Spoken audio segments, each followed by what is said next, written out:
Wow, ini masuk Gen Z nih Graciela ya, kelahiran tahun 98, lahir di Surabaya.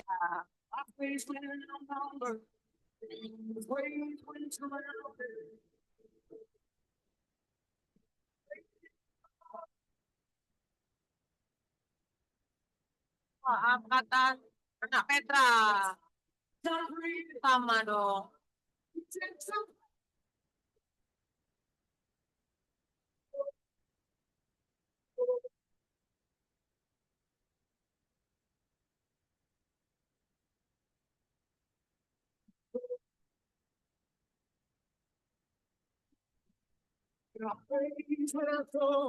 Dan apa tuh dia nih ST? Hmm, iya, cum laude.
Wow, join 2023, 2024 langsung PPT.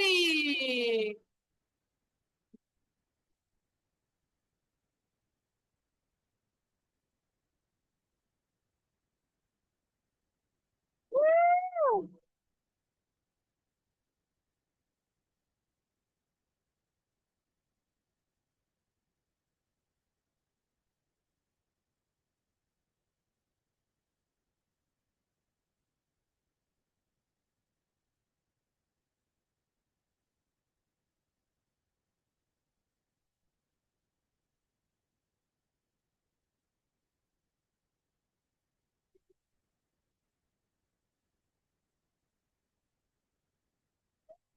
Welcome, Graciela. Halo Grace. Halo, malam. Suaranya kedengeran nggak? Oke, silakan. Iyalah. Suaranya aman nggak nih? Kedengeran nggak? Oh, bentar, bentar. Mic-nya Grace. Ya, bentar di unmute dulu. Bisa. Oke, bentar ya Grace. Ya. Halo, kalau tak itu masih 27 tahun sama kita, sama dengan MCR nih. Kok kata? Hei, kok kata? Ini sih, jangan. Gitu ya, Jerry. Mas, Aku mama. masih 27 tahun loh. Kerjaannya banyak banget, luar biasa ini anak muda yang ciamik ini. Orang Surabaya kan ciamik ini ya, ciamik pol. Iya. Silakan Grace. Mm-mm. Suaranya ini udah aman ya berarti ya? Oke, oke. Aku izin screen share dulu ya, teman-teman. Ya. Sebentar.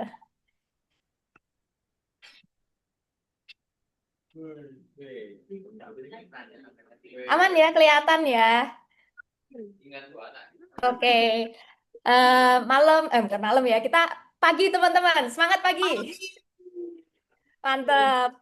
Nah, teman-teman, hari ini aku mau say thank you dulu sebelumnya. Kan udah di-invite sama CRD langsung ya di Japri.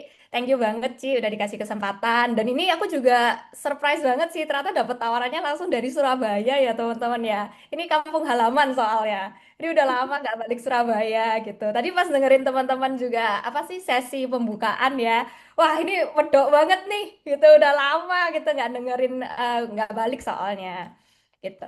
Nah, mungkin hari ini aku sifatnya lebih ke sharing ya teman-teman ya. Soalnya aku join Burdannya juga belum lama, tahun 2023 gitu. Nah, hopefully dari pengalaman aku selama setahun kemarin bisa jadi berkat juga buat teman-teman semua gitu. Nah, nama aku Graciela, teman-teman. Biasanya dipanggil Grace. Kelahiran Surabaya, yang tadi juga udah lihat videonya. Cuma kebetulan aku tuh udah ngerantau, teman-teman. Pas kuliah udah pindah ke Jakarta, gitu. Nah, aku ini anak pertama dari dua bersaudara, teman-teman. Nah, ini aku nggak tahu ya, teman-teman ngerasa relate atau enggak. Tapi anak pertama tuh biasanya punya drive buat independen, teman-teman. Dan itu yang aku rasain gitu waktu itu. Nah, aku tuh datang dari background keluarga yang bisa dibilang dulu tuh nggak, ya bisa dibilang middle low, teman-teman.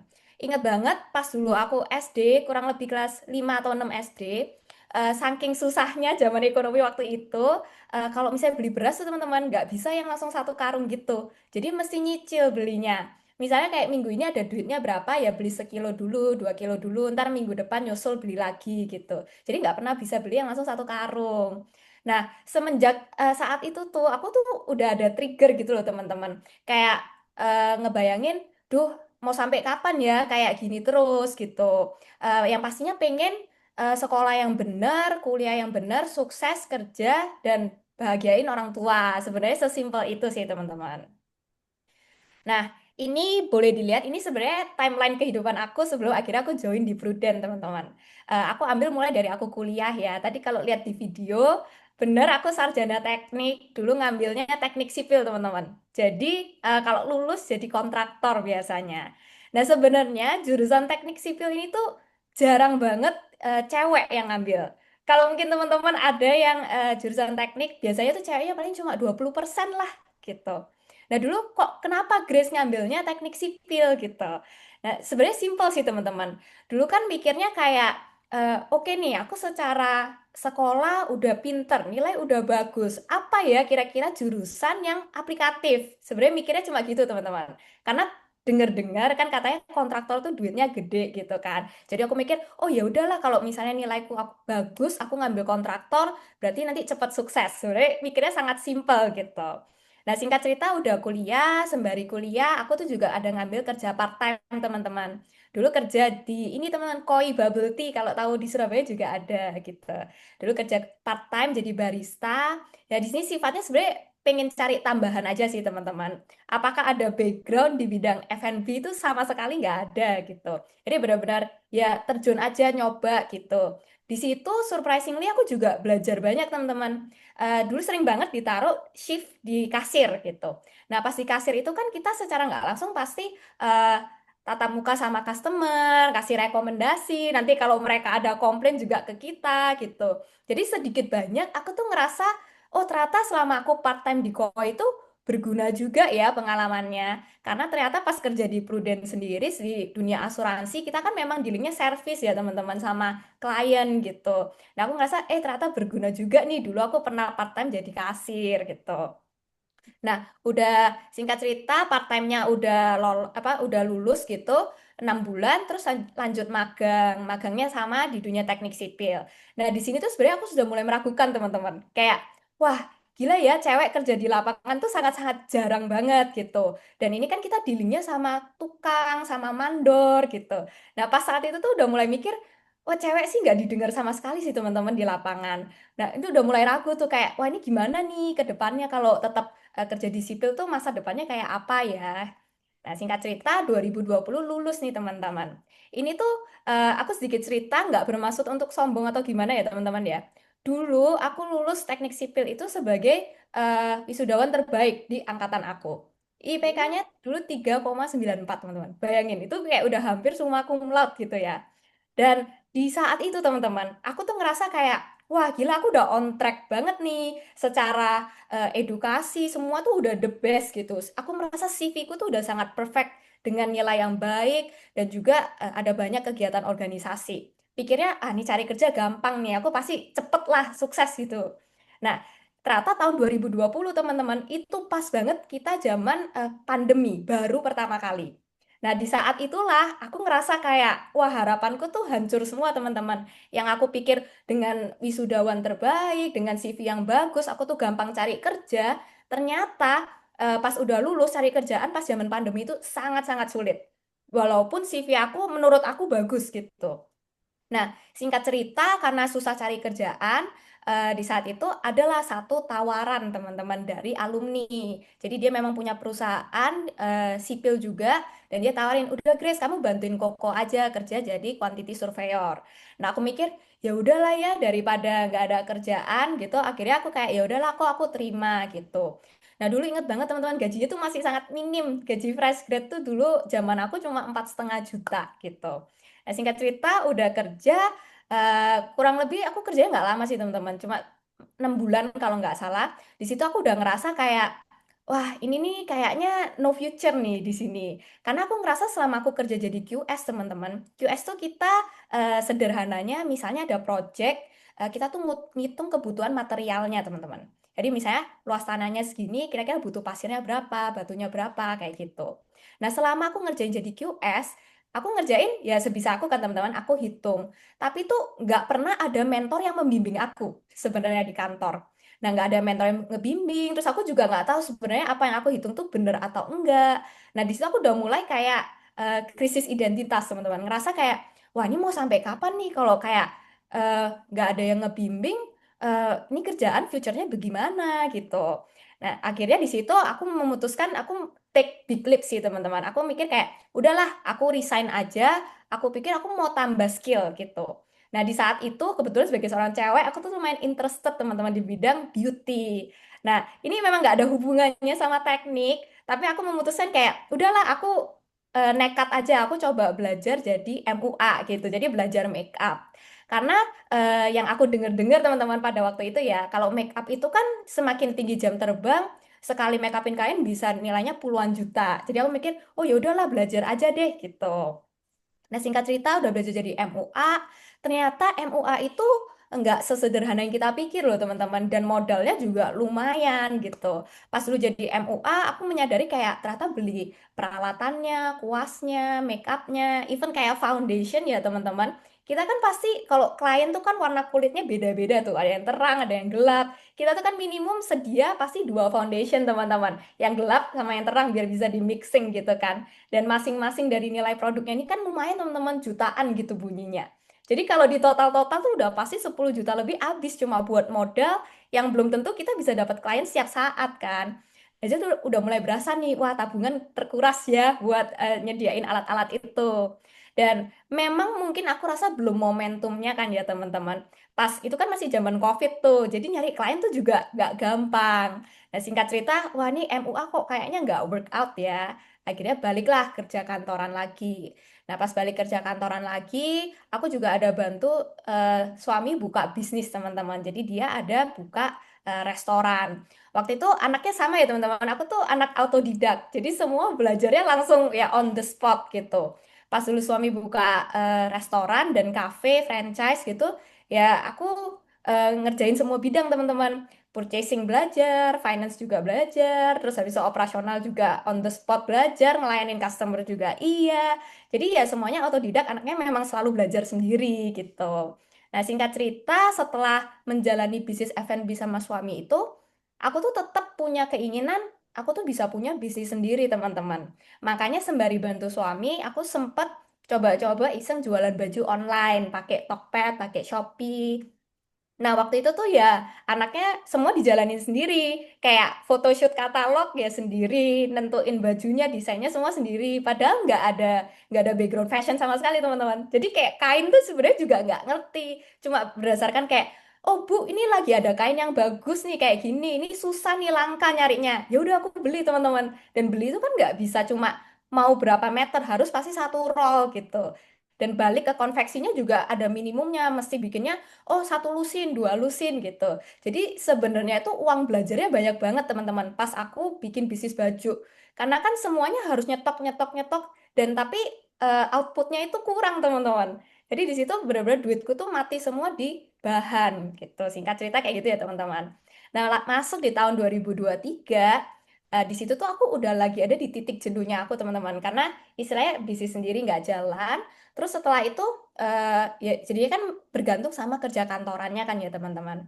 Nah, selama kerja kantoran itu merasa kayak jenuh banget karena bener-bener sangat overtime gitu workingnya dan nggak balance gitu karena kerja terus kadang kan kalau istilahnya ini kan juga bisnis suami ya teman-teman. Jadi kayak eh, ya nggak kenal waktu lah mau bantuin kapan aja ya standby gitu. Even kalau lagi openingan store atau apa ya pasti standby sampai malam bantuin sampai malam gitu udah jenuh. Nah, disinilah momen aku ketemu sama leader aku sebenarnya. Jadi kebetulan leader aku itu ketua komsel aku, teman-teman. Jadi kebetulan aku Kristen ya, teman-teman ya. Kita ada komsel, di sini ada Koko Cici leadernya. Nah, sebenarnya itu singkat cerita lagi live update sih, kayak lagi cerita, Cik, kok aku sekarang tuh lagi berasa stuck nih di kehidupan karir aku gitu. Dan udah cerita segala macem. Sebenarnya leader aku tuh nggak pernah ngeprospek aku, teman-teman.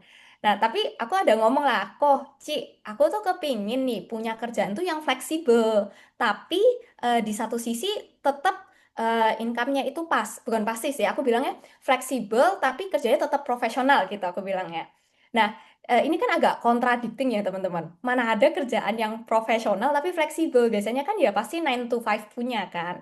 Nah, singkat cerita udah ngeceplos ngomong kayak gitu. Terus tiba-tiba si suamiku tuh bilang, oh ya udah kenapa kamu kok nggak kerja aja kayak si Cici Koko jadi agent asuransi. Dia bilang gitu.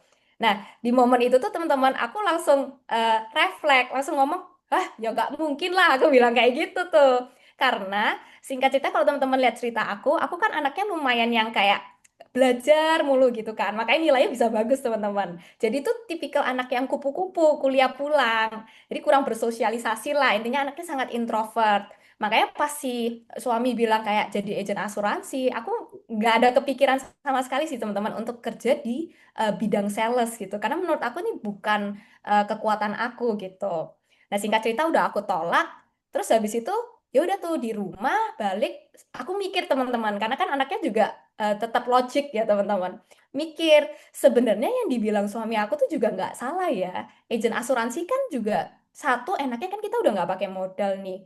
Dan kalau misalnya nawarin nasabah ya mentok-mentok kan ditolak ya teman-teman.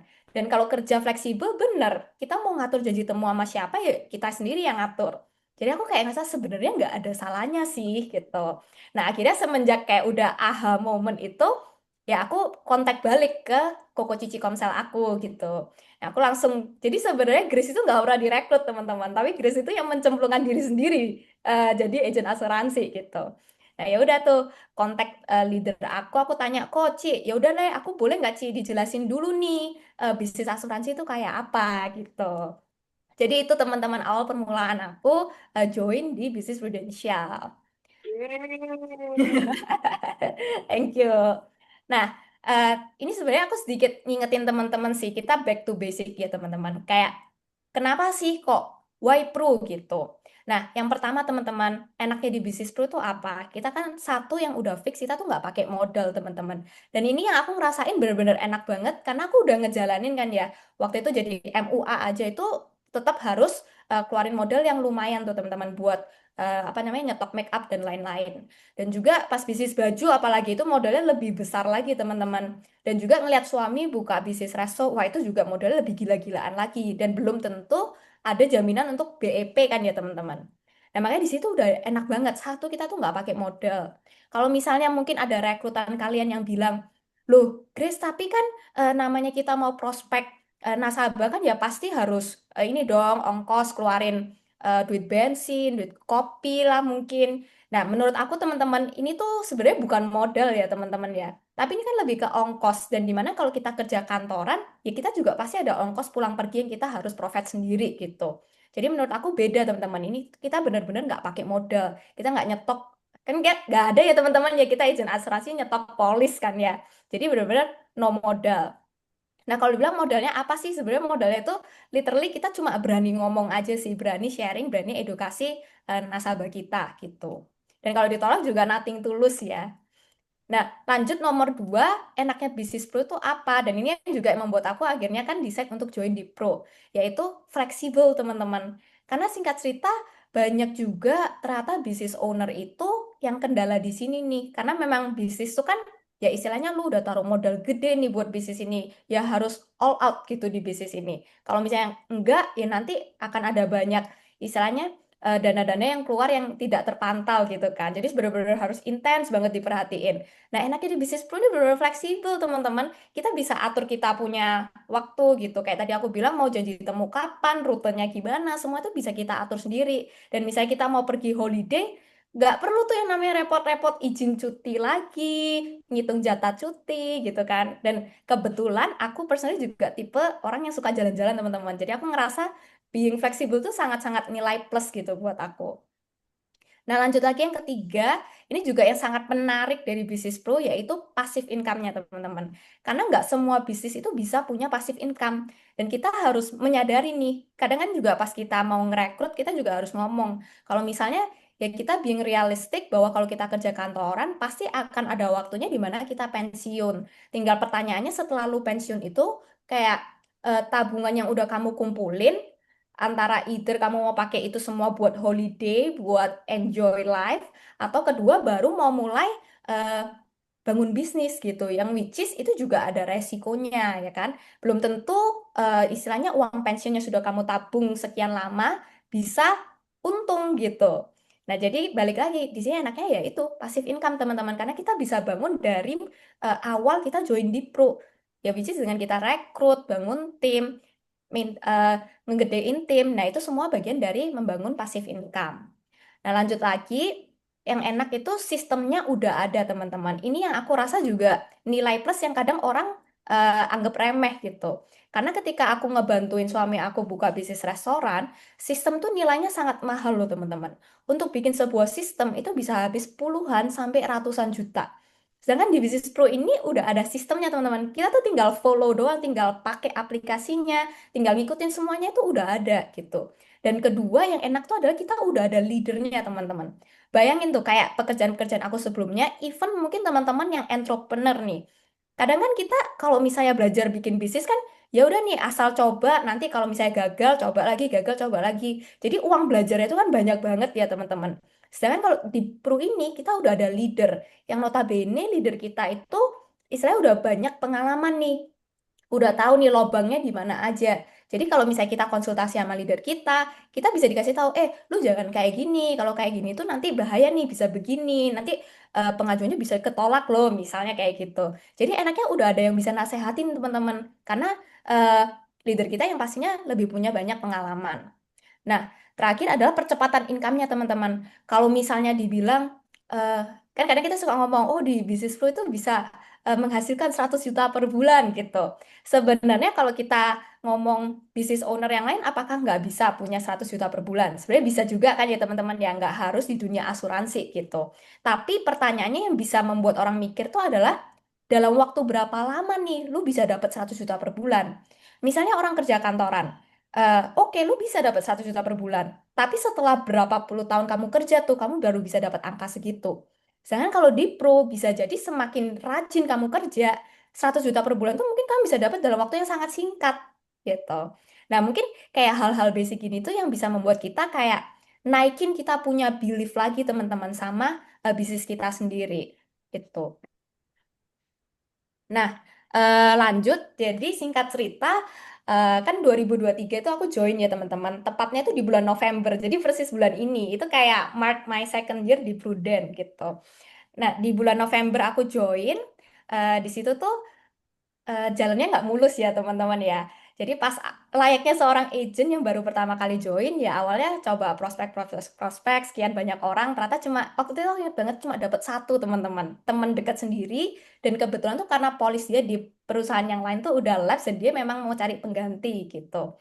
Ya udah tuh singkat cerita udah dapat satu terus setelah itu tuh prospek beberapa puluh orang tuh nggak ada dapat-dapat lagi teman-teman. Nah, pas udah mulai down, untungnya itu tuh aku balik cari leader aku. Aku tanya dong, Ci, kok apa ya yang salah sama aku? Aku tuh udah prospek mungkin 15 sampai 20 orang, aku chatin teman-teman aku, tapi ya ada sih dapat janji temu sekitar 2 sampai 3, tapi nggak ada yang closingan nih kok, Ci. Jadi kayak udah mulai low lah ya, teman-teman. Nah, di situ tuh untungnya leader aku tanya sih, dia bilang gini, Grace, kalau Cici lihat sih dari cara chat kamu sebenarnya sudah oke ya, nggak ada yang salah gitu. Nah, tapi Grace kira-kira ada nggak sih Grace sebenarnya dari list prospek kamu yang kamu rasa itu eh, sebenarnya tuh dia punya potensi, tapi kamu belum berani prospek gitu. Nah, terus aku kayak mikir tuh teman-teman, aku lihat lagi tulis nama aku kayak siapa ya kira-kira. Nah, singkat cerita aku ngomong, oh ada nih Ci, aku bilang. Sebenarnya Ci, aku tuh eh, belum jujur sama mama mertua aku kalau aku tuh join di bisnis prudential teman-teman. Gitu. Jadi pas November itu aku memang belum kasih tahu si mama mertua aku. Nah, eh, jadi mungkin aku cerita sedikit ya teman-teman ya. Mama mertua aku tuh dulu tipe pemikirannya itu konvensional teman-teman. Di mana dia merasa bahwa seorang istri itu harus bantu pekerjaan suami. Karena dia pun juga melakukan hal yang sama. Jadi di situ tuh waktu itu aku takut banget teman-teman buat jujur. Karena kan di sini aku udah mulai nyeleweng ya sebenarnya. Aku udah gak bantuin si bisnis suami ini, tapi udah mulai setengah hati ke Prudent gitu. Makanya aku nggak berani jujur waktu itu. Nah, ya udah tuh teman-teman, pas udah ngomong kayak gitu berarti si Cici Koko leader aku bilang, "Oh ya udah Grace, berarti PR pertama kamu itu tuh mesti jujur dulu eh, supaya istilahnya dapat restu lah ya, teman-teman." Terus kayak, "Oh ya udah Ci, oke," gitu kan. Nah, eh nah kalau teman-teman kayak minggu ini misalnya hari ini nih teman-teman kan ikut training ya. Kalau di agensi aku tuh trainingnya hari Sabtu pagi, teman-teman, dari jam 8.30. Makanya kita kan kalau setiap Sabtu pagi itu biasanya udah ngilang dari rumah teman-teman. Jadi aku sama suami itu berangkat gitu ikut training. Jadi jam 7 udah ngilang dari rumah. Nah, akhirnya karena itu berjalan terus setiap minggu, ada satu momen di mana ketika mama itu tanya ke aku, loh, nih kamu tuh tiap hari Sabtu kemana? Kalau pagi kok udah ngilang gitu. Nah, disitulah aku baru ngomong, oh iya mah, Grace tuh lagi coba ikut prudensial, aku bilang gitu. Nah, terus si mama tuh bilang kayak, oh, asuransi ya? Iya, mah, Grace lagi coba nyari tambahan. Waktu itu bilangnya gitu, teman-teman. Nah, terus dia bilang kayak, oh, ya udah gitu. Nah, surprisingly ternyata dia nggak ada eh, ini ya bad respon gitu loh, teman-teman. Kayak maksudnya lebih kayak, oh, ya udah. Dan di situ aku juga mikir, oh ya mungkin nggak apa-apa kali ya. Toh ini kan hari Sabtu, teman-teman. Karena hari Senin sampai Jumat itu aku masih muncul di kantor gitu. Terus kayak, oh ya udah nih, udah aman, udah tenang gitu kan. Nah, singkat cerita, ini berjalan terus-menerus sehingga ada satu waktu di mana pas kita lagi dinner bareng, si mama itu ya biasa teman-teman ngobrol, terus habis itu ada tanya, oh emang kalau kelas tuh belajar apa sih? Nah, inilah teman-teman momen di mana aku melihat ada potensi nih kayaknya ya. Akhirnya aku masuk lah di situ teman-teman. Aku akhirnya ngomong, iya mah ternyata itu asuransi itu nggak cuma kesehatan loh, ada asuransi kritis, asuransi jiwa. Nah, singkat cerita kan sharing-sharing nih teman-teman. Oh iya ada case kayak gini loh mah, uangnya bisa cair dan lain sebagainya. Nah, di situ mama kayak dengerin sih, kayak, oh gitu ya, bagus ya, gitu. Nah, udah tuh teman-teman titik sampai situ, nggak ada pembahasan lagi.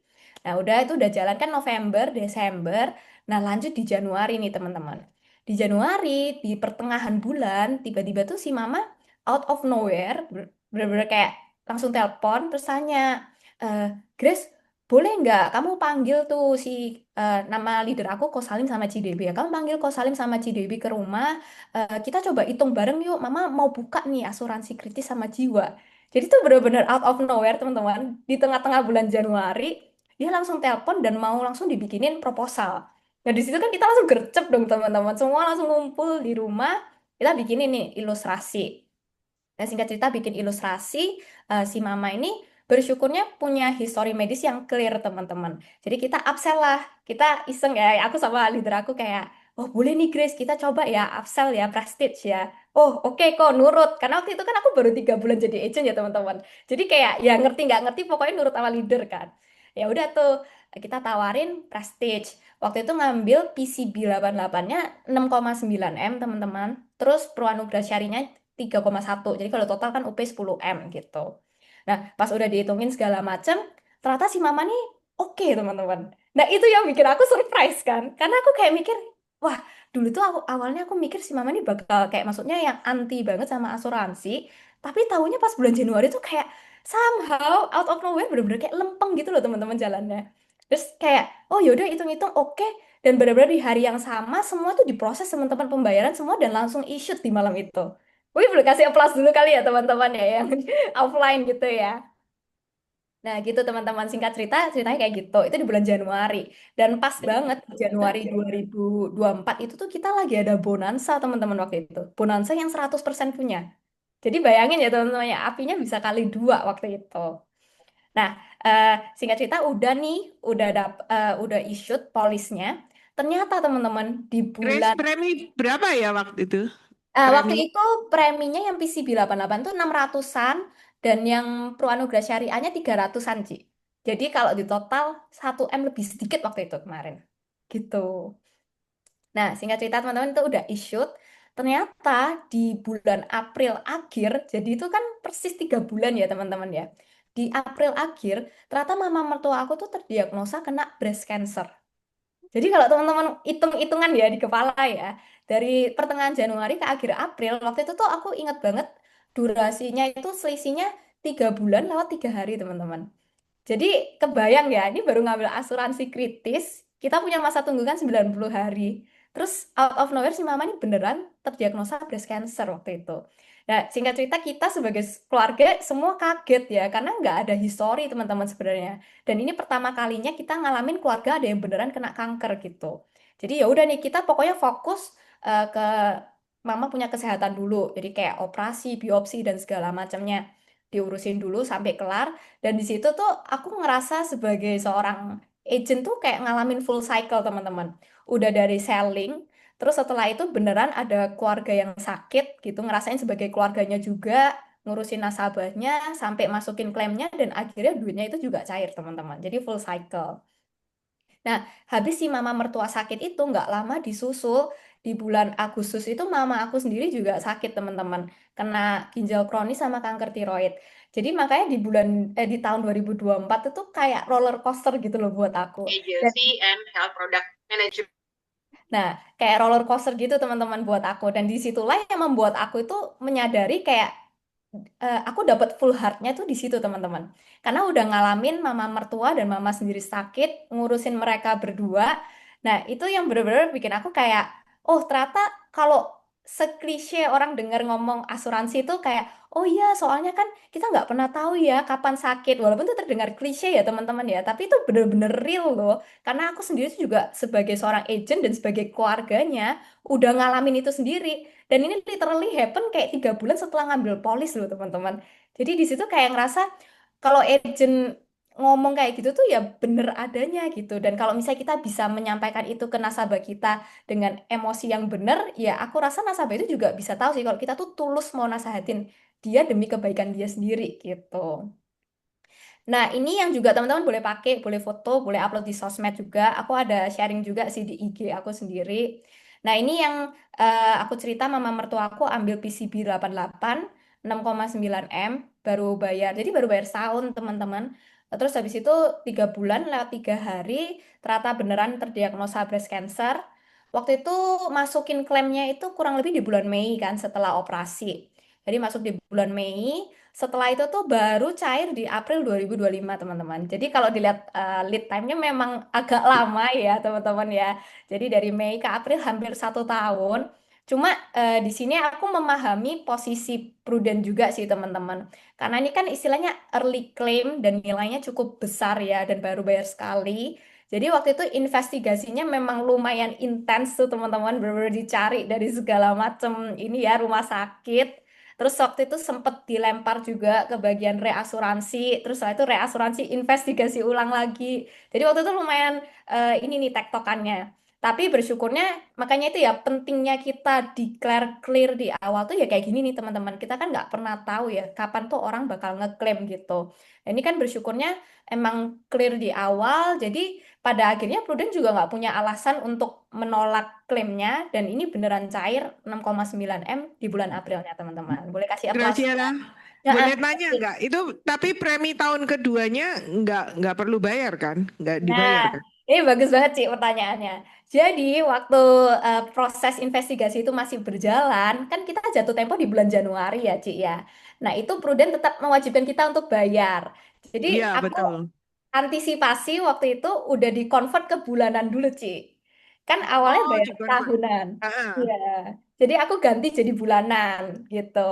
Nah, terus dibalikin nggak itu preminya? Enggak, Ci, enggak dibalikin. Oh, Jadi oke. tetap istilahnya bayarnya berarti 1 tahun tambah 3 bulan gitu. Nggak nyampe Oh, 3 sih, tambah 2 bulan berarti gitu. oke. Oke. Thank Bener-bener. you. Nah ini nanti teman-teman boleh pakai kalau mau upload, upload di sosmed juga boleh. Nah nanti setelah yang ini teman-teman kan PCB 88 udah cair. Terus aku juga dapat WA Pro Anugerah Syariahnya juga udah bebas premi ya teman-teman ya. Jadi bener klaimnya Prudential kalau misalnya ada bilang bebas premi setelah sakit kritis tuh nyata ya teman-teman. Kita sebagai agentnya juga dapat WA-nya, dapat notifnya, tulisannya udah free waiver gitu. Nah, jadi sebenarnya tema besar aku hari ini nih teman-teman pengen bawain tentang breaking barriers gitu. Jadi itu di mana kita tuh suka biasanya taruh mental block buat diri kita sendiri gitu. Sehingga kita tuh nggak tahu sebenarnya kapasitas kita tuh sebesar apa sih gitu. Nah, ini aku ada video, mungkin aku coba play, semoga suaranya kedengeran ya. Kamu ada kesempatan apa? Coba dulu aja. Kalau misalnya kamu nggak suka, kamu bisa stop. Bisa ada kesempatan itu, tapi kalau kamu nggak coba dulu, kamu nggak akan tahu kamu actually bisa atau enggak. Kamu nggak bisa bilang kamu nggak bisa surfing. Kalau kamu aja nggak pernah ke laut, gitu loh. Kamu nggak bisa bilang kamu nggak bisa masak kalau kamu nggak pernah coba pegang kuali.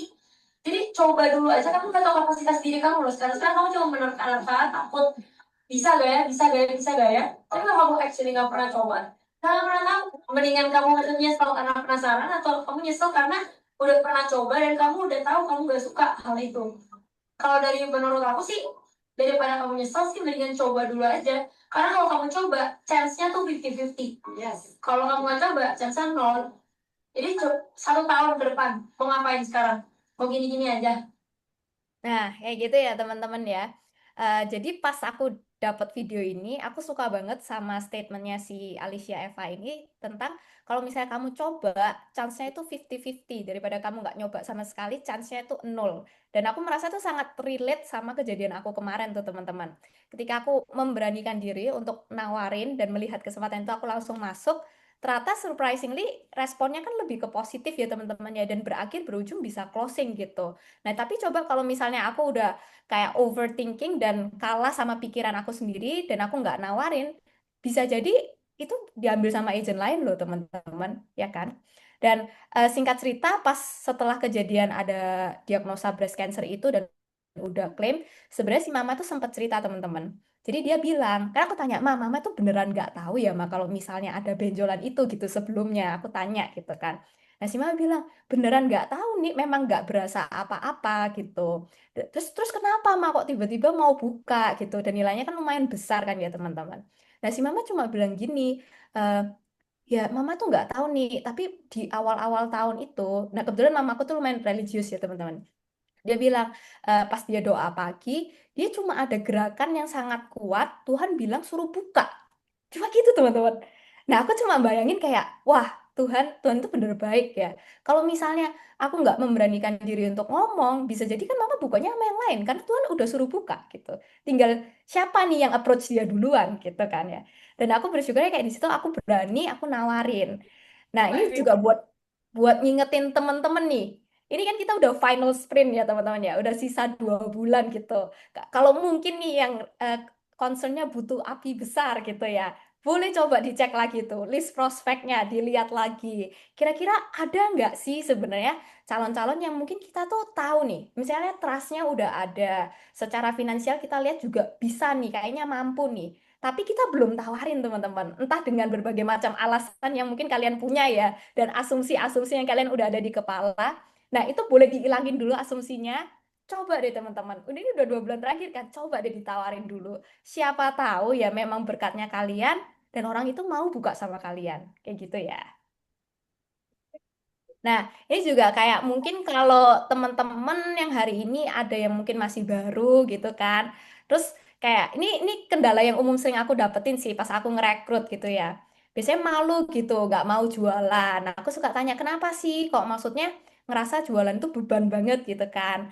Nah, satu nih yang biasanya suka alasannya ya. Pertama takut ditolak. Nah, ini yang aku suka tanemin mindset buat diri aku sendiri sama buat rekrutan aku bahwa sebenarnya kalau kita jualan ke nasabah ya, kita tuh kayak lagi ngulurin tangan kita tuh mau bantuin ini nasabah. Sebenarnya kita tuh yang mau bantuin loh. Nah, kalau misalnya sampai nasabah ini tuh nolak kalian, sebenarnya itu ruginya tuh bukan di kalian gitu. Nah, itu yang aku berusaha tanamin mindset positif ini ke diri sendiri dan juga ke rekrutan aku gitu. Karena ya di sini sifatnya kalian tuh yang mau ngebantuin, justru ruginya itu pokoknya bukan di kalian. Nah, sebenarnya penolakan yang kalian alami, mungkin ini sebenarnya bukan benar-benar penolakan, teman-teman. Ini tuh udah part di mana kalian tuh udah menabur gitu ke orang ini. Tinggal ya kita nggak tahu kapan kita akan tuai, dan mungkin nuainya juga belum tentu dari nasabah yang ini, teman-teman. Tapi kalian udah melakukan bagian kalian gitu. Daripada kalian nggak ngelakuin apa-apa gitu. Bisa jadi, teman-teman, kalian sharing ke orang ini. Mungkin orang ini nggak closing, tapi ketika temennya ada yang butuh asuransi, dia ingatnya sama kalian gitu. Terus langsung referensiin, oh ini aja nih sama temen aku yang ini gitu. Nah itu bisa teman-teman. Makanya nggak ada salahnya kalau kalian tuh buka suara dan nawarin gitu. Nah, kedua suka bilang takut ganggu. Nah, kalau aku bilang sebagai seorang agen asuransi, sebenarnya kita ketika kita datang ke nasabah, kita tuh kayak lagi bawa solusi, teman-teman. Untuk masalah yang mungkin nasabah kita tuh nggak tahu kalau dia itu akan hadapin. Jadi ini emang PR-nya kita sebagai agen asuransi, ya untuk mengedukasi nasabah kita. Memang pasti takes time, teman-teman. Dan ya penting juga buat kita di sini tuh bangun hubungan gitu. Walaupun memang orang tuh jarang ya biasanya yang kayak sekali prospek langsung closing gitu. Kayaknya sebenarnya jarang ya. Nah, makanya ini penting nih bangun hubungan dulu nih, dapetin trustnya dulu nih. Mungkin ulang tahun dikasih apa supaya inget gitu kan ya. Sampai akhirnya ya trustnya udah ada dan nasabahnya mau ngambil gitu. Jadi jangan merasa takut ganggu karena ingat lagi teman-teman di sini kalian tuh mau ngebantu orang itu. Kalian tuh mau bawa solusi yang bisa nyelamatin keluarga mereka. Nah, ketiga, takut gagal. Sebenarnya ya teman-teman ya, aku ngerasa kayak setiap orang sukses itu pasti yang udah pernah ngalamin banyak kegagalan gak sih? Jadi kalau di saat ini tuh teman-teman merasa kayak, aku tuh udah prospek sekian banyak kok masih gagal ya. Nah ini nggak apa-apa teman-teman, jangan kecil hati. Tapi kalian coba deh balik ke leader kalian, tanya lagi, Ci, kok boleh nggak bantu evaluasi aku? Apa sih yang bisa aku benerin? Jadi setiap kegagalan kalian itu kalian cross check lagi nih teman-teman, evaluasi ulang lagi. Apa ya yang aku bisa benerin supaya nextnya itu bisa lebih baik lagi. Dan even aku pun yang udah 2 tahun berjalan, aku masih suka ngelakuin itu sama leader aku teman-teman. Barusan tadi sore aku lagi sama nih lagi evaluasi sama leader aku karena kan kita udah final sprint ya teman-teman ya. Aku masih tanya lagi, kok apa ya kok ya yang kurang ya? Aku tuh masih ngerasa kayak dapat janji temu tuh kayak dari sekian misalnya 10 orang masih dapatnya 3 nih kok kayak pengen lebih tinggi nih chancesnya. Terus akhirnya dibantu ngecek lagi, coba Grace lihat cara kamu ngechat gimana. Nah itu masih bisa dikasih masukan loh teman-teman. Even aku udah 2 tahun jalan itu tetap dikasih masukan. Oh ini kayaknya boleh deh Grace, kamu mulai dari ini dulu nih, jangan langsung nawarin tapi ini. Jadi banyak input yang dikasih sama leader aku. Nah lanjut lagi nomor 4. Biasanya alasannya malu, nggak mau jualan karena malu gitu. Nah, kalau menurut aku teman-teman, eh, sekelas kayak siapa sih Raffi Ahmad, Nagita Slavina gitu ya, itu kan masih jualan pakai TikTok ya teman-teman, jualan barang-barang retail gitu. Nah, sekelas mereka aja tuh masih mau loh teman-teman jualan pakai TikTok gitu. Lah kita ini yang seorang agen asuransi, yang jualan istilahnya polis yang bisa nyelamatin keluarga orang, nyawa orang, kenapa kok kita malah malu gitu loh? Ini tuh barang yang bagus gitu loh teman-teman. Dan ini menyelamatkan nyawa gitu. Jadi teman-teman harus pede ketika ketemu sama calon prospekan itu pasti berasa auranya. Kalau kita pede, nasabah itu juga pasti bisa ngerasain. Nah, terus lanjut lagi. Nah, ini bener nih, nggak mau jualan karena nggak percaya diri. Nah, menurut aku tuh PD itu memang harus sering dilatih ya, teman-teman ya.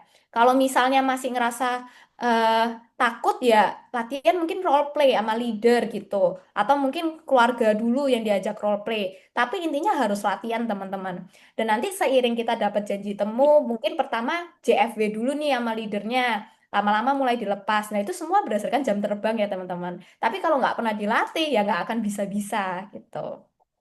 Nah, alasan lagi yang paling sering tuh nggak bakat. Sama kayak aku awal pas ditawarin bisnis asuransi ini kan aku juga langsung nolak ya teman-teman. Karena aku ngerasa aku nggak bakat. Kayak dulu kan diem, nggak pernah bersosialisasi gitu. Nah, tapi sebenarnya itu cuma mental block aja sih teman-teman menurut aku. Karena pada dasarnya semua orang tuh pasti bisa jualan kok dengan caranya mereka masing-masing gitu. Mau introvert, mau extrovert itu tuh bukan jadi suatu masalah teman-teman. Karena dua-duanya itu punya kelebihan masing-masing yang bisa ditonjolin gitu.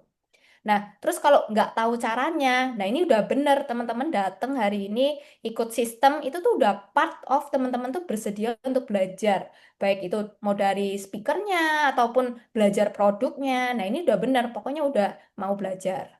Nah, terus takut dibilang cari untung. Nah, menurut aku kalau misalnya kita jualan barang yang menguntungkan orang, kita ada kasih servis kita, nggak ada salahnya ya teman-teman ya kalau misalnya kita bisa mendapatkan komisi dari situ. Ini juga ada quotes yang bagus dari Michael Jordan. I can accept failure, everyone fails at something, but I cannot accept not trying. Jadi intinya ini udah final sprint, pokoknya teman-teman coba dulu aja gitu. Nah, ini juga ada video. Aku play. The skill that will change your life, handling rejection. And no one's teaching it to you. Schools teach you math, science, history, but they don't teach you how to hear no without quitting. And that's why most people fold the second life pushes back. Every success requires rejection. Every yes is buried under a pile of no's. Every breakthrough is built on failure after failure, but you've been trained to avoid rejection instead of collect it. You think no means stop. You think failure means you're not good enough. The people winning aren't the ones avoiding rejection. They're the ones eating rejection for breakfast, shaking it off, and coming back harder. They don't take no as the end. They take no as a tax you pay on greatness. You want to rise? You better start stacking rejections. You better start seeing failure as the path, not the problem. Because rejection isn't the enemy, it's the curriculum. If you can't pass that class, you'll never graduate to success. Stop hiding from rejection. Chase it, collect it. Build scar tissue so strong, no can break you. Oke, boleh kasih aplaus dulu ya teman-teman ya. Nah, pas denger video ini nih teman-teman, aku tuh keinget pas trip PCC aku kemarin, aku tuh lupa sebenarnya aku ngobrol sama leader yang mana. eh, tapi intinya dia bilang gitu, dan aku inget tuh pas lihat video ini dia bilangnya kayak gini teman-teman. Sebenarnya yang ngebedain agent yang sukses sama enggak itu cuma satu. Ya dari seberapa mereka tuh giginya setelah ditolak sekian banyak tetap bangkit lagi dan tetap mau ngejalanin lagi. Bedanya cuma itu teman-teman dia bilang. Jadi pas kemarin trip PCC itu aku kayak, oh ternyata walaupun terdengar simpel ya teman-teman ya, tapi setelah ngejalanin pasti ngerasa nggak sih teman-teman ada momen-momen di mana kita tuh pas lagi low itu kayak rasanya, aduh ini kayaknya bukan jalan gua ya kayaknya ya, misalnya kayak gitu tuh teman-teman. Nah kalau misalnya udah ada pemikiran kayak gitu, stop negatifnya, mulai isi pakai yang positif teman-teman.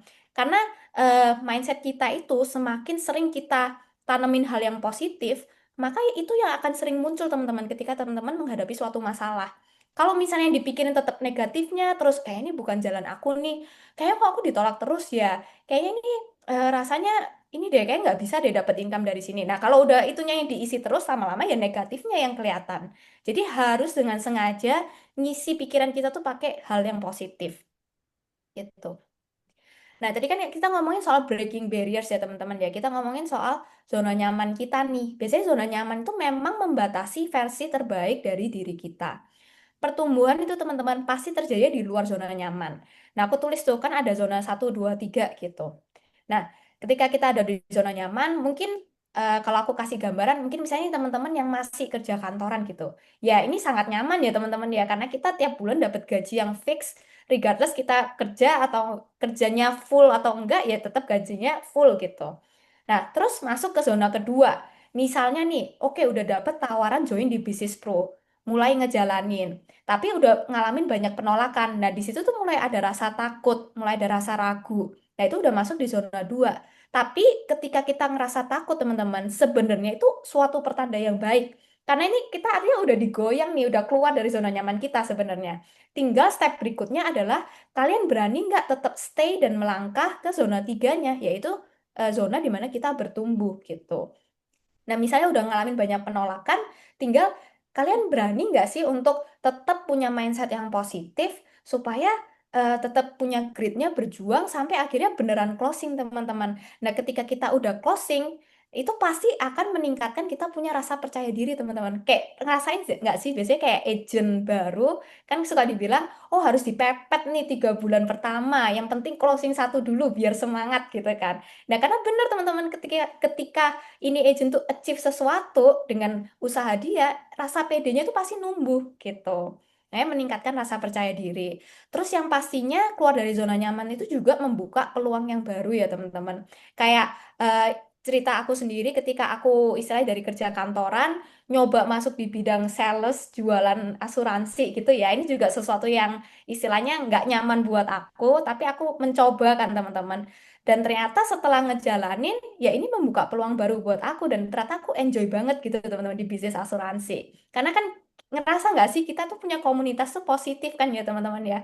Nggak ada saling sikut gitu. Dan semuanya tuh saling support gitu. Makanya ini ngerasa kayak, wah ini bisnis memang maksudnya one of a kind lah ya teman-teman. Nah, lanjut lagi melatih fleksibilitas dan ketahanan. Karena pastinya ketika keluar dari zona nyaman itu tuh nggak enak teman-teman. Kalau misalnya enak mah namanya bukan comfort zone ya. Jadi memang pasti melatih kita punya fleksibilitas. Kayak misalnya dari yang nggak berani ngomong, mau nggak mau diajarin untuk ya berani ngomong, buka pembicaraan, cari topik, ya itu bukan sesuatu yang nyaman gitu. Tapi ya kita dilatih.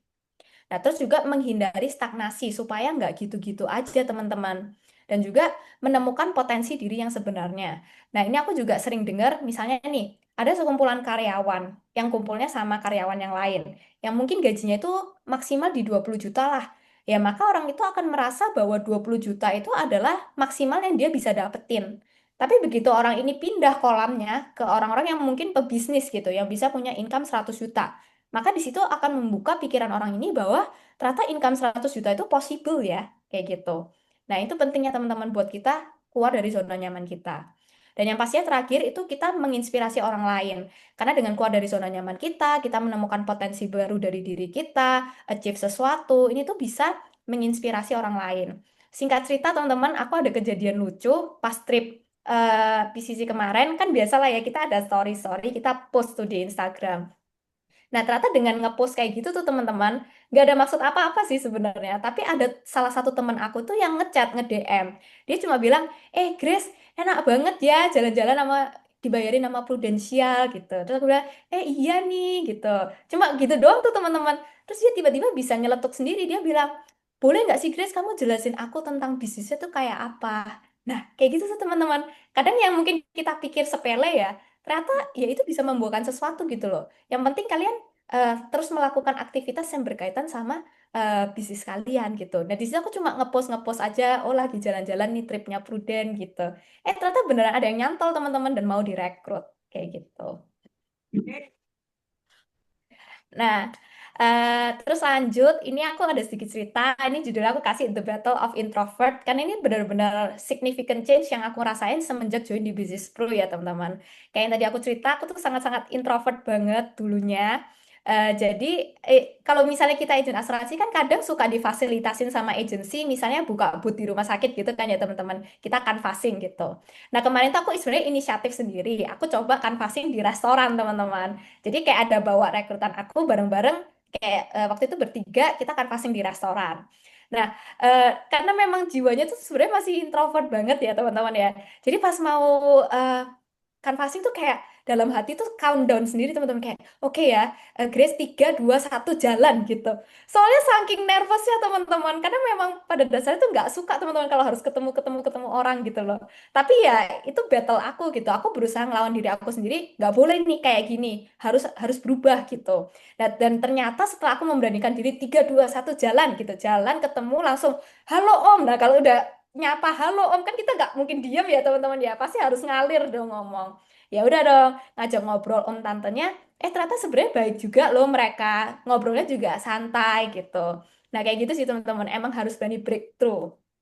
Nah, terus kalau di gambar kedua yang tengah, ini tuh aku lagi waktu itu ada satu influencer lah teman-teman yang lumayan terkenal di dunia skincare gitu. Dia ada kayak open meet up gitulah sama followersnya. Terus dia kayak buka apa sih namanya pendaftaran gitu kan. Nah, aku iseng sih teman-teman. Sebenarnya aku join aja gitu. Nggak expect keterima juga. Karena yang join tuh lumayan banyak teman-teman. Ada 40 sampai 50 orang.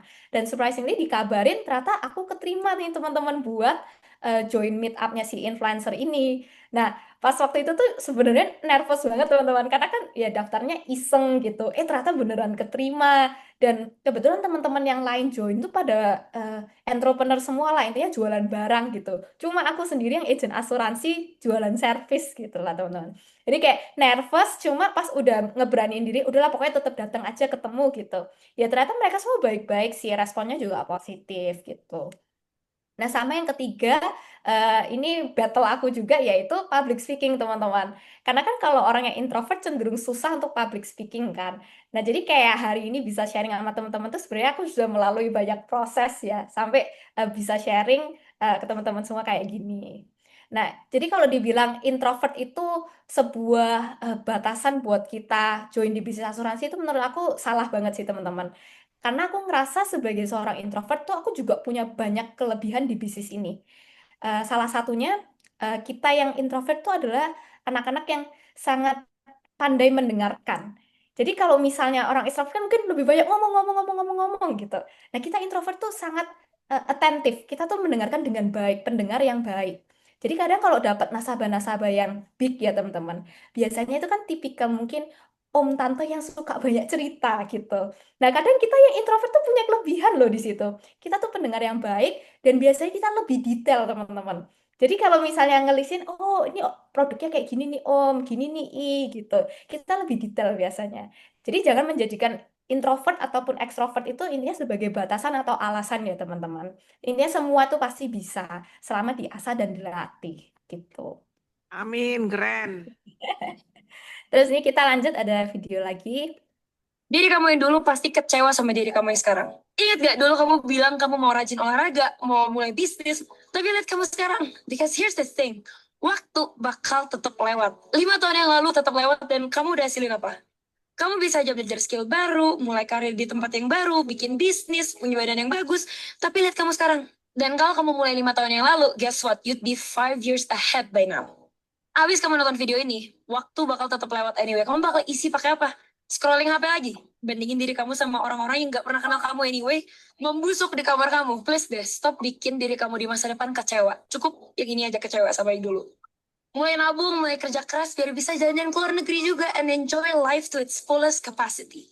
Ingat, your future self is counting on you right now. Kerja. Nah, ini keren banget ya teman-teman ya. Ini salah satu konten creator Gen Z yang lumayan sering kayak kasih self development konten gini teman-teman. Dan pas dengerin ini aku ngerasa kayak relate teman-teman. Karena sebenarnya pas aku join di Business Pro itu kan November 2023 ya teman-teman. Nah di situ tuh sebenarnya udah beberapa bulan sebelumnya tuh aku udah pernah istilahnya di prospek lah teman-teman. Tapi aku nggak langsung join gitu. Kebanyakan mikirnya gitu loh teman-teman. Nah, kalau misalnya teman-teman lagi ada di tahap sekarang kayak masih bimbang, masih galau, nah percayalah kalian tuh udah ada di bisnis yang tepat, teman-teman. Dan ini kan memang udah sisa 2 bulan lagi nih, teman-teman. Jangan leha-leha, kita mesti kerja keras nih, kan udah sisa 2 bulan ya. Harus eh, lihat kayak tadi kata si Alicia Eva ini, kalau misalnya kalian cuma istilahnya scrolling HP terus, ngeliat kehidupan orang, bandingin kehidupan kalian sama orang lain, ya itu nggak bakal bawa kalian kemana-mana sih teman-teman. Daripada kalian scrolling, self healing terus, mending kerja serius nih sisa 2 bulan daripada achievement kalian yang udah kalian achieve sampai bulan Oktober kemarin itu hilang ngulang lagi dari nol ya. Jadi tetap berjuang teman-teman, sisa 2 bulan.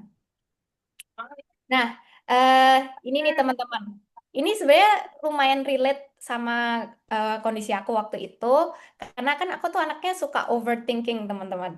Mungkin kalau ada beberapa yang kepribadiannya melankolis, biasanya kan suka itu kebanyakan mikir gitu, semua ditimbang-timbang gitu.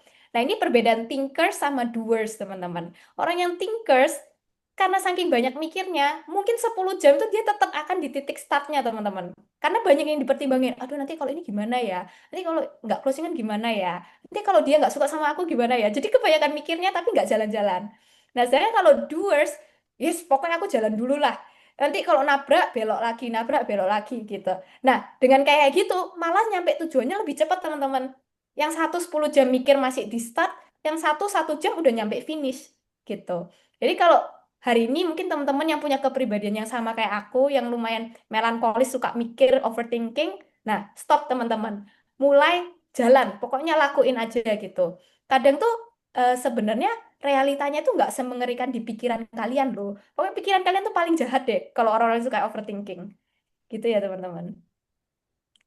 Nah, ini juga ada beberapa kayak poin penting yang menurut aku fundamental lah ya buat seorang agent. Pertama itu kita ngomongin karakter kan teman-teman. Kita punya nilai, integritas, etika. Karena kayak mau seberapa jago pun kita jualan, kalau misalnya karakternya nggak bagus, juga orang mungkin ragu kali ya mau closingan sama kita. Dan kedua, yang penting itu juga kita punya kompetensi, kemampuan, keterampilan, pengetahuan. Kadang kalau misalnya istilahnya oke karakter udah bagus ketemu orang trustnya udah dapet tapi kalau kalian nggak ngerti produknya ya gimana caranya orang mau beli gitu kan gimana caranya kita tuh mau kasih solusi yang tepat buat masalah dia jadi kompetensi juga penting dan gimana caranya naikin kita punya kompetensi ya teman-teman datang sistem tuh udah benar belajar gitu. Nah, terus ngomongin chemistry. Kadang kan kalau ketemuan sama nasabah ataupun sama rekrutan kita, ya itu kan harus bangun hubungan ya teman-teman ya. Memang nggak mudah gitu.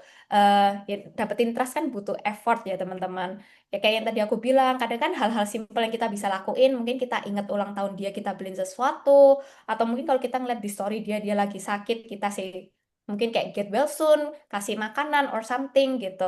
Ya, itu penting teman-teman dibangun pelan-pelan. Even sama rekrutan pun juga sama. Kadang mungkin memang harus sering bonding, sering kayak one on one, tanya-tanya sampai ya akhirnya dia mau terbuka dan cerita ke kalian tentang why-nya dia apa sih gitu.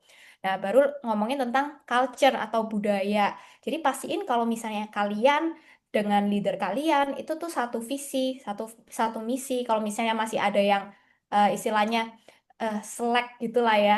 Nah, itu mesti dibenerin dulu. Jadi kalau internalnya udah enak, ya pasti jalannya lebih lempeng, teman-teman. Gitu. Nah, ini juga bagus nih, teman-teman, ada ilustrasi. Apalagi kan kayak ini kan memang udah final sprint, goal kita udah jelas nih. Entah mungkin kita mau promosi AAB, promosi AB, ataupun mungkin mau kejar trip gitu ya, goalnya udah jelas. Dan kita di agency sendiri pasti juga udah ada sistemnya, udah ada tangganya ya kalau sesuai gambar. Nah, goal plus sistem tuh udah bagus, teman-teman. Tinggal sekarang adalah effort kita buat naik tangganya nih, teman-teman. Nah, makanya di sini ada quotes yang bagus. Aku ada kutip lah ya dari Pastor Juan Mogi. Orang yang sukses itu seringkali tidak melakukan hal yang luar biasa. Tapi mereka itu melakukan hal yang biasa dan dilakukan secara konsisten, teman-teman.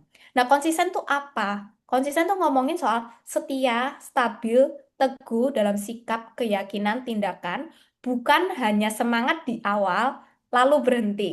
Apa yang dikatakan, direncanakan, dan dilakukan itu tetap sama dari waktu ke waktu.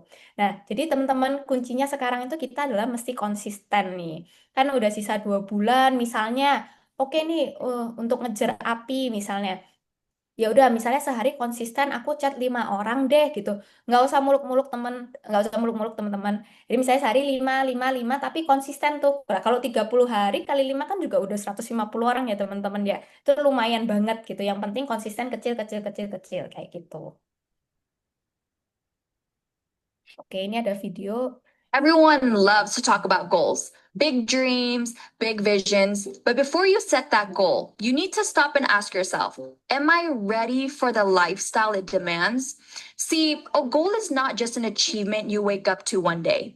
It's a lifestyle you choose every single day. You don't get to wish for the destination if you're not willing to embrace the grind of the climb.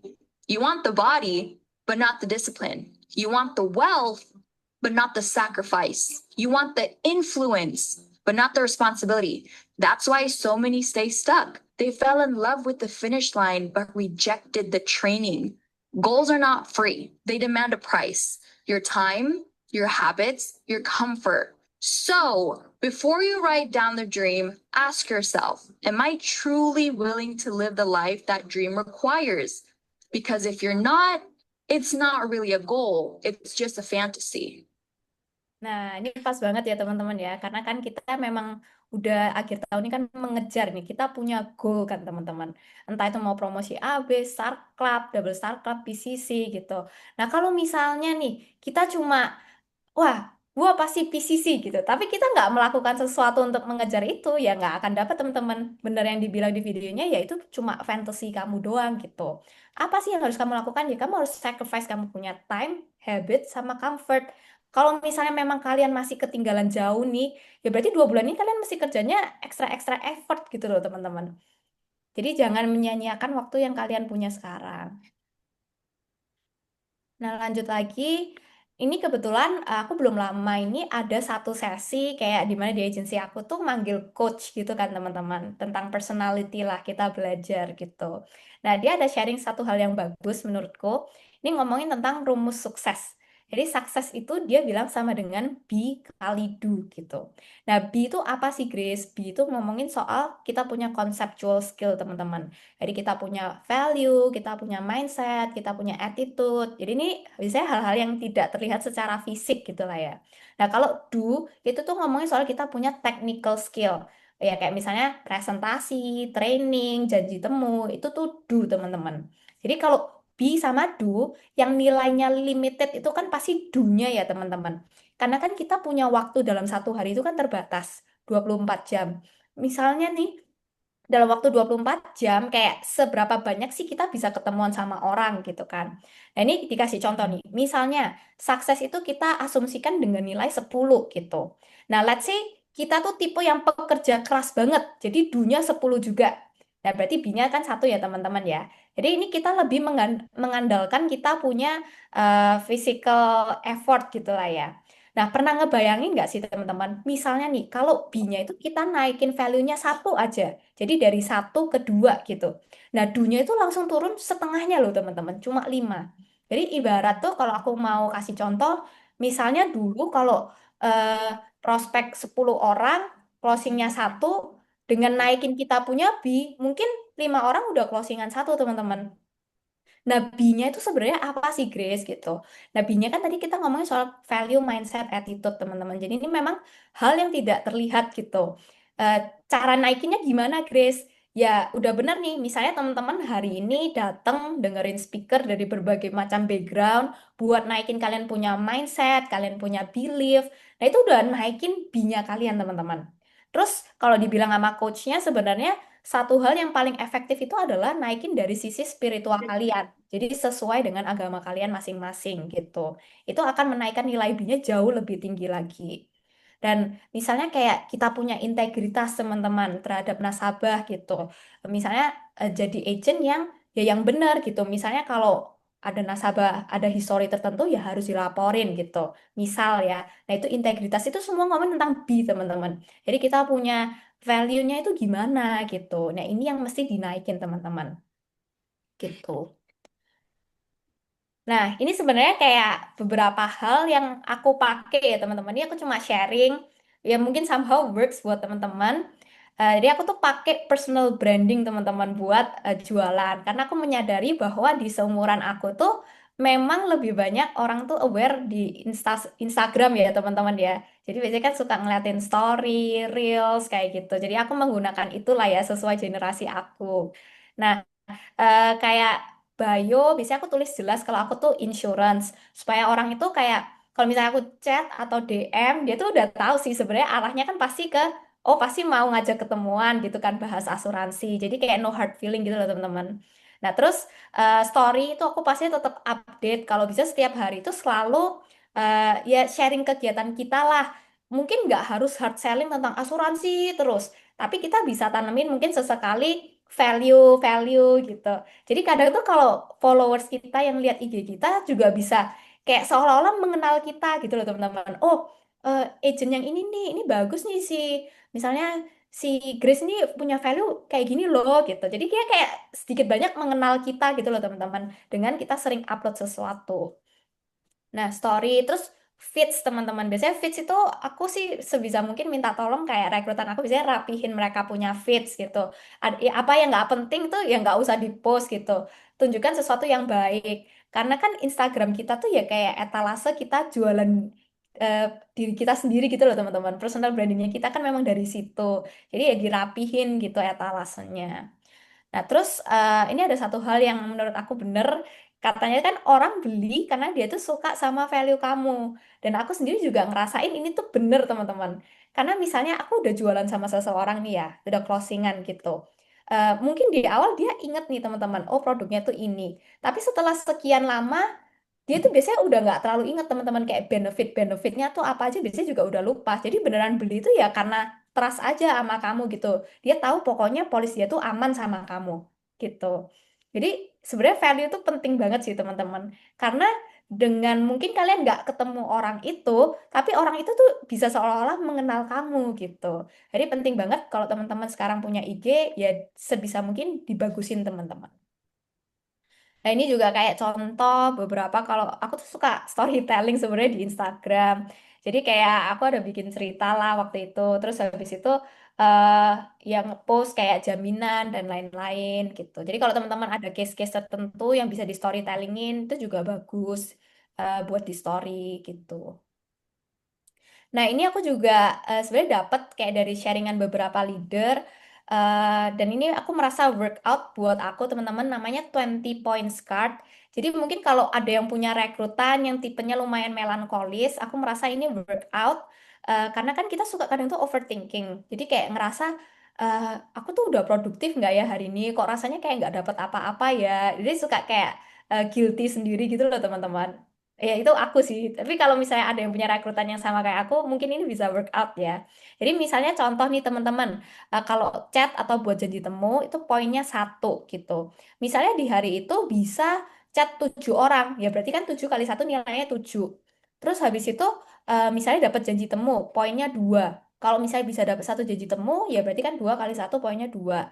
Intinya selama sehari itu dijumlah bisa dapat 20 poin atau pokoknya 100 poin seminggu. Nah, kenapa kok aku ngerasa ini sebenarnya aku nggak pakai tiap hari ya teman-teman, tapi kayak di hari-hari tertentu di mana aku tuh kayak ngerasa lagi kurang produktif gitu. Karena kan kadang kita kan agent kan suka, oke misalnya hari ini tuh gua mau ngecat banyak orang nih gitu. Tapi kan nggak semua orang tuh pasti langsung ngebalesin kita punya chat kan. Jadi kadang itu yang membuat aku tuh suka kayak, kok hari ini kayak nggak dapat apa-apa ya. Padahal sebenarnya kalau kita ngeliat ke cardnya ini teman-teman, aku tuh udah ngontek sekitar 10 sampai 15 orang, which is good sebenarnya. Jadi kayak itu yang membuat aku kayak, oh nggak apa-apa, ini tuh mungkin bukan artinya kamu nggak produktif, tapi belum gitu loh. Tapi kamu sudah melakukan bagian kamu dengan baik, gitu teman-teman. Nah, lanjut lagi ini juga cerita lucu. Ngomongin tentang grooming, teman-teman. Ini tuh kayak hal sederhana yang ternyata sangat-sangat ngefek. Nah, ini adalah seorang Grace yang dulu masih kuliah di teknik ya, teman-teman. Ini kan mostly isinya cowok semua. Jadi tuh dulu tuh nggak kepikiran buat dandan sih, teman-teman. Bener-bener ya simple gitu. Dulu masih pakai kacamata, terus pakai apa sih kemeja sama celana jeans gitu kan. Nah, pas aku join di Prudence, sebenarnya penampilan aku tuh masih kayak gitu tuh, teman-teman. Nah, terus leader aku ada kasih nasihat lah. Dia bilang, Grace, Cici boleh kasih kamu masukan nggak? Oh iya boleh, Ci. Apa, Ci? Cici ini bingung ya, Grace ya. Kamu tuh kan dulu udah pernah belajar make up. Pernah jualan bisnis baju, which is ya sedikit banyak ngerti sense of fashion lah ya. Nah, kenapa kamu tuh kok nggak makeover diri kamu sendiri gitu? Terus aku kayak, oh gitu ya, Ci ya. Ya sebenarnya bisa sih, Ci. Cuma males. Soalnya kan ya sehari-harinya emang biasa simple gitu kan, teman-teman. Ya, terus akhirnya leader aku nanemin lah value lagi kan. Dia bilang gini, Grace, grooming itu penting. Karena setiap kali kita ketemu orang, first impression tuh matters loh. Ibarat nih kalau skala 1 sampai 10, misalnya 10 tuh closingan ya.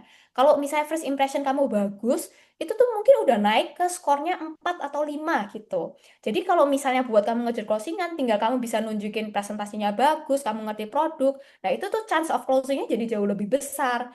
Bayangin nih, misalnya kamu ketemu nasabah, tapi penampilan kamu istilahnya mungkin kalau kayak orang habis naik motor, masih apa sih rambutnya masih berantakan, terus habis itu mungkin secara grooming juga pakai kaos, terus pakai celana jeans, sobek-sobek gitu kan kayak rasanya impresinya jadi kurang bagus ya teman-teman ya. Tapi coba datangnya rapi, pakai blazer, dan sedikit lah ya. Dan biasanya tuh teman-teman, aku diajarin buat datang ketemu nasabah itu at least minimum 30 menit lebih awal. Nah, aku ngerasa ini tuh penting banget sih teman-teman. Karena 30 menit lebih awal ini tuh kita bisa kayak lihat spot nih. Mana nih spot yang enak dibuat ngobrol gitu, yang nyaman buat nasabahnya. Kadang kan kalau misalnya spotnya deket orang rokok, oh berarti kita harus cari meja yang lain. Contoh ya teman-teman. Nah, terus bisa touch up dulu nih. Apalagi kalau misalnya yang berangkat ke tempat prospeknya naik motor gitu kan. Kita bisa ngerapin rambut dulu. Terus kalau cewek mungkin touch up lip tint dan lain-lain gitu kan. Nah, itu nunjukin kita benar-benar ready. Pas ketemu nasabahnya itu udah rapih gitu teman-teman. Dan itu kalau nasabah lihat itu seger gitu loh teman-teman. Kayak jadi auranya itu berbeda gitu. Nah, ini kan kayak tadi balik lagi ngingetin teman-teman udah final sprint, target kalian tuh apa. Nah, ini aku juga ada bawa sedikit visual sih teman-teman. Ini adalah trip presisi aku kemarin. Dan kalau dibilang Prudent tuh kasih uh, akomodasinya bagus, itu bener banget teman-teman. Ini hotelnya kan bintang 5, terus view-nya juga cakep banget. Even venue buat acara gala dinnernya juga keren ya teman-teman ya. Kayak di opera gitulah. Terus habis itu kita mau ke venue-nya juga waktu itu dikasih naik carriage gitu. Itu kan kayak once in a lifetime experience ya teman-teman. Kalau misalnya kita pergi sendiri belum tentu kita juga willing gitu untuk bayar naik carriage gitu kan ya. Jadi ini visualisasi biar teman-teman juga tetap semangat kejar target kalian tahun ini. Nah, ini juga kita juga sedikit mengingatkan nih, kenapa sih kok harus promosi gitu kan? Yang pasti kan kita mau unlock kita punya OR, terus habis itu royalty, yang which is sebenarnya ujung-ujungnya adalah balik lagi ke passive income teman-teman. Dan sebenarnya promosi itu juga menunjukkan bahwa kita tuh berkembang dan maju loh teman-teman di bisnis ini. Nah, kalau berkembang dan maju, artinya tuh kita menunjukkan kalau kita tuh bersaing teman-teman di dunia asuransi yang istilahnya agent kan juga banyak kan. Nah, itu menunjukkan kalau kita bersaing. Dan yang pastinya bisa jadi awareness atau top of mind para nasabah kalian atau followers kalian kayak setiap kali nyari asuransi, oh ingatnya si ini nih karena dia yang iya kemarin tuh dia mungkin naik panggung, mungkin kan orang-orang nggak ngerti ya kita ngapain naik panggung, cuma kayak kelihatannya itu dia bergengsi gitu loh teman-teman, jadi selalu jadi awareness atau top of mind kalau orang-orang cari asuransi. Nah, sama lanjut lagi, ini ya sedikit kayak ilustrasi aja. Kadang mungkin kalau di level agent, kan kita lagi berjuang nih teman-teman. Grafiknya naik, belajar sesuatu. Tapi pasti ada di satu titik tuh kita kayak rasanya jelimet gitu kan teman-teman. Kayak, ini bener nggak sih kok ditawarin nggak mau lah. Terus habis itu nanti sebentar medikalnya apalah, macem-macem ketemu ini, terus di decline gitu. Rasanya bulet gitu kan teman-teman. Sampai akhirnya mungkin kita grafiknya kayak udah, oh I think I got this nih. Nah, tapi ini sudah masuk ke fase kedua, teman-teman. Promosi AAB. Ternyata gamenya udah beda nih, teman-teman. Udah bukan ngomongin selling, tapi kita ngomongin rekrut gitu kan. Jadi, ngulang lagi dari nol, belajar lagi. Sampai sampai di satu titik yang udah di atas, yaitu udah master. Mungkin kita udah AB, udah menguasai both selling sama recruiting gitu. Nah, ini last video, teman-teman. Ada dua tipe orang yang nyaman dengan gaji UMR yang pasti tiap bulan sama mereka yang berani ambil resiko untuk income unlimited tiap bulan. Kamu yang mana? Tipe pertama yang penting gaji masuk, mereka takut dengan uncertainty. Mereka mau income yang predictable meskipun itu kecil. Tipe kedua, saya ingin membangun yang lebih besar. Mereka mengerti untuk pencapaian besar butuh resiko yang lebih besar juga. Mereka tidak mau stuck di comfort zone aja. Yang lucu, banyak orang takut masuk di bidang sales dan banyak orang ragu untuk mulai bisnis karena income-nya tidak pasti. Tapi mereka tidak sadar sadar. Kalau pasti, artinya pasti segitu-gitu aja. Mindset pendapatan tetap itu sebenarnya fixed mindset. Kamu telah menaruh limitation di diri kamu sendiri. Kamu sudah bilang segini aja cukup, padahal potensi kamu bisa melebihi daripada itu. Nah, coba pikir, mana yang lebih risky? Bergantung pada satu perusahaan yang bisa PHK kamu kapan saja, atau punya skill dan network yang bisa bantu kamu untuk generate income lebih. Pilihannya ada di kamu. Nah, jadi buat teman-teman agent yang mungkin sekarang mungkin masih belum full time gitu ya, kalian udah ada di bisnis yang teman-teman, yang tepat teman-teman, udah nggak perlu ragu karena di sini ada fleksibilitas dan income pasif yang nilainya bisa semakin besar semakin giat kalian bekerja. Nah, sekian teman-teman, terima kasih. Semoga sharingnya berguna ya Thank you. teman-teman. Boleh Q&A ya? Oke, saya mau tanya tadi Graciela pada saat canvassing tadi itu loh, itu boleh sharing nggak apa yang perlu dipersiapkan? Misalnya penampilan tuh harus gimana propernya, terus nyantai atau harus resmi, terus perlu bawa apa aja, terus gimana cara ngomongnya dan seberapa banyak penolakan atau apa gitu. Boleh sharing nggak? Thank you. Boleh, Ci. Nah, jadi gini nih teman-teman, kemarin pas aku canvassing, kebetulan kan ini tempatnya restoran ya teman-teman. Dan ini tuh salah satu restoran di Jakarta yang lumayan terkenal ininya teman-teman, live musicnya. Jadi tuh aku punya rentang waktu 2 jam untuk fokus prospek nih. Nah, kalau yang disiapin pertama benar secara grooming, biasanya sih aku lebih kayak yang penting rapi sih teman-teman, kelihatan presentable kan. Eh, terus habis itu kedua, aku bawa ini teman-teman, yang pasti brosur. Brosur kan ada kayak ya promo-promo lah ya, entah tuh cashback atau apa, sekitar 2 sampai 3 lembar aku jepret. Terus habis itu aku kasih gift teman-teman di brosurnya. Dan jadi ini tergantung sih suka ganti-ganti. Kebetulan kemarin kalau di restoran yang aku visit, itu tuh banyak banget nasabahnya yang udah usia sekitar 40 sampai 60 tahun. Jadi usianya agak tua teman-teman.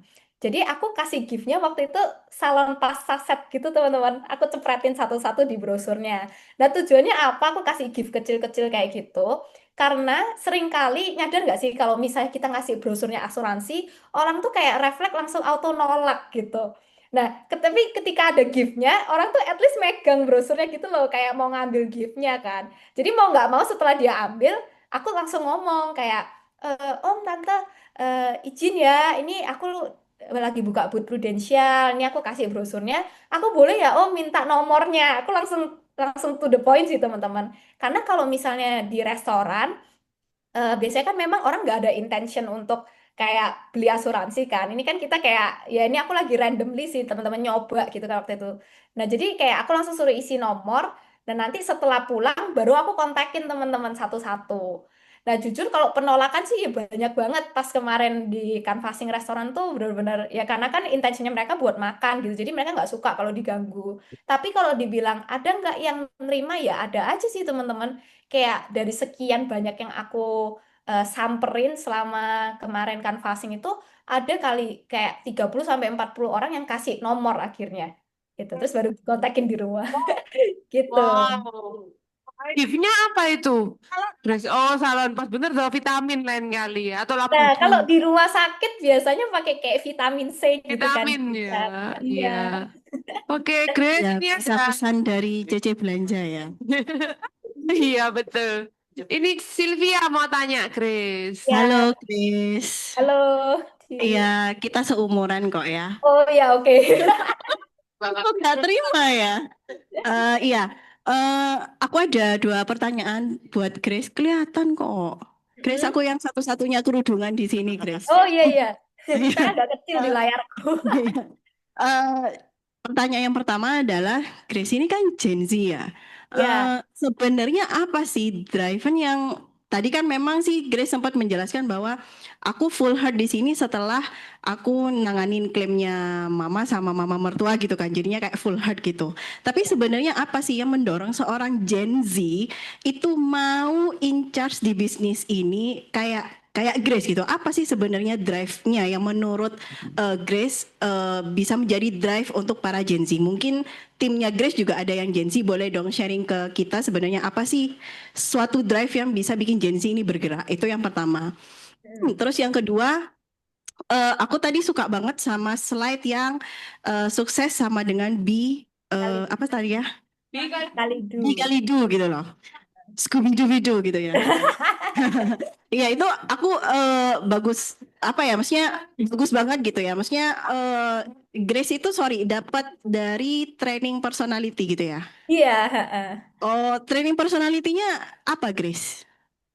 Jadi dia personality plus awalnya kayak kita find out nih masing-masing agent atau rekrutan kita itu disuruh isi kayak personality test gitu kan. Ada 4 yang sanguin, melankolis, koleris, sama pragmatis gitu. Oh, Bahas oke lebih oke. detail, terus di akhir sesi ada jelasin tentang yang tadi, sukses be kali do itu. Oh, oke.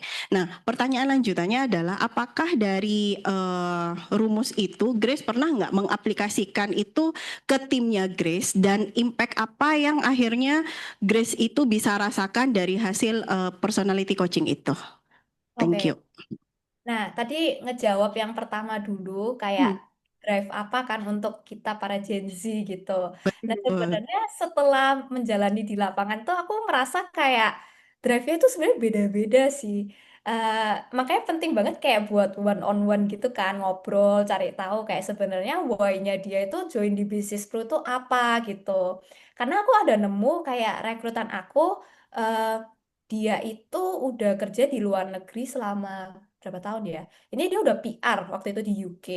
Terus habis itu dia decide buat pulang di Indo dan akhirnya mau ngejalanin ini. Karena setelah aku gali why-nya, ternyata dia lebih tertariknya ke passive income. Nah, dia Hmm, menyadari bahwa gaji dia selama di luar negeri itu which is sudah sangat besar ya dan itu sangat stabil gitu. Tapi dia tahu nih akan ada momennya di mana dia tuh berhenti bekerja kan. Dan dengan uang pensiun yang dia punya itu dia ngerasa kayak ya terus aku mau ngapain habis itu. Nah, jadi kalau misalnya kita tekeninnya di passive income-nya, nah dia bisa gerak tuh di situ.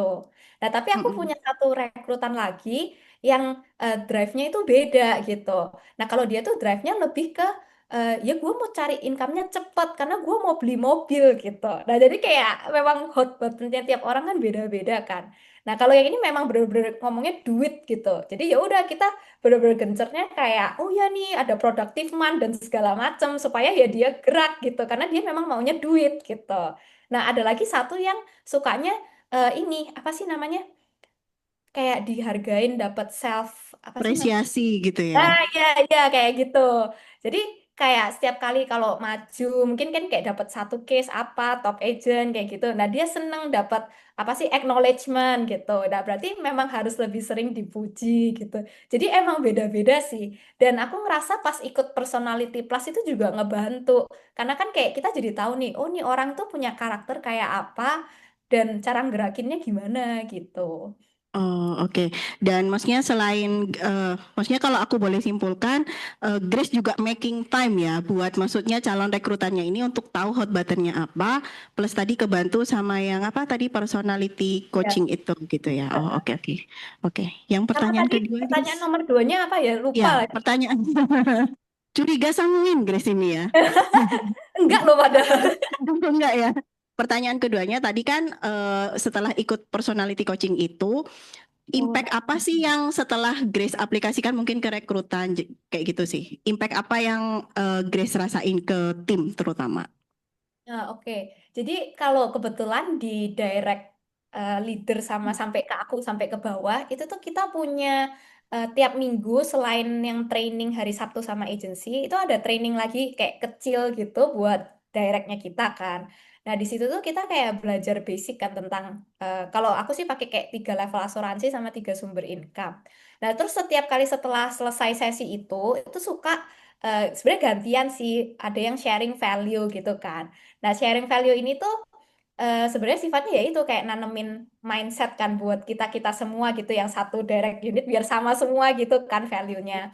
Jadi suka misalnya contoh kan kita agent kan memang kerjanya kadang suka sering ditolak gitu. Jadi kalau misalnya udah tahu goalnya apa, kadang kan nggak sesimpel dan selurus itu. Suka banyak zigzagnya gitu kan. Nah, ketika mengalami banyak istilahnya tantangan itu tuh kayak sikap kita tuh gimana sih. Nah, jadi kayak banyakin nanemin value-value kayak gitu sih. Nah, ketika udah ditanamin kayak gitu, dan kan apalagi ini kan udah final sprint tuh kita suka kayak ngerasa low gitu kan sometimes. Jadi kayak pas Hmm. dengerin itu punya value tuh kayak, oh oke nih nggak apa-apa. Berarti sekarang tuh tinggal respon aku tuh gimana menghadapin masalah ini. Apakah aku bakal ngedown terus ya udah pasrah nggak mau jualan lagi karena ngerasa nggak mungkin nih kayaknya bisa achieve api segini gitu. Jadi kayak karena sering ditanamin value-value positif gitu sih, itu tuh secara nggak langsung ngebantu kita tuh supaya setiap kali kena masalah itu nggak cepet ngedownnya gitu. Oh, I see. Berarti dari hasil personality coachingnya itu, dari pohon directnya Grace itu mengaplikasikan ke agent-agent bawahnya gitu ya. Jadi maksudnya dimasukin positif mindsetnya dari situ sehingga B sama Do-nya itu juga akhirnya satu pohon itu directnya sama gitu ya. Betul, betul. Oh, oke. Thank you, Grace. Sama. Oke, keren banget ya teman-teman. Boleh applause lagi yuk untuk Grace. Ini salah satu Gen Z yang menginspirasi kita semua nih. Tinggal 2 bulan lagi ya teman-teman untuk final spring. Oke, Sebagai apresiasi, tampilkan. ya nanti apresiasi ada sertifikat dari US Gen Z dan salon pas ya Grace nanti dikirim ke rumah. Ya ke Citrus Garden ya Grace ya. Terima kasih. Iya. Oke. Oke, kita foto dulu bersama-sama ya, nanti di screenshot ya. Hmm. Hah? Foto sini. Oh, jadi kita duduk, tetap duduk. Oke, ini. Oh, berdiri. Oke, berdiri dulu. Tapi teman-teman jangan Lift dulu. ya lift dulu. Kita mau doa ya. Ya, doa Iya. bersama. Yuk, kita foto bersama dulu. Di sini. Enggak masuk loh, kamu enggak masuk. Oke. Yuk.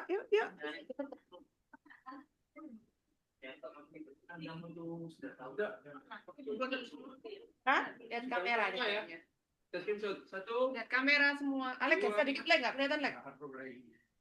tiga. Itu loh, lihat di TV loh. Lagi. Satu, dua, tiga. Oke. Kita tutup acara M2 hari ini dengan doa. Saya akan pimpin secara Kristiani.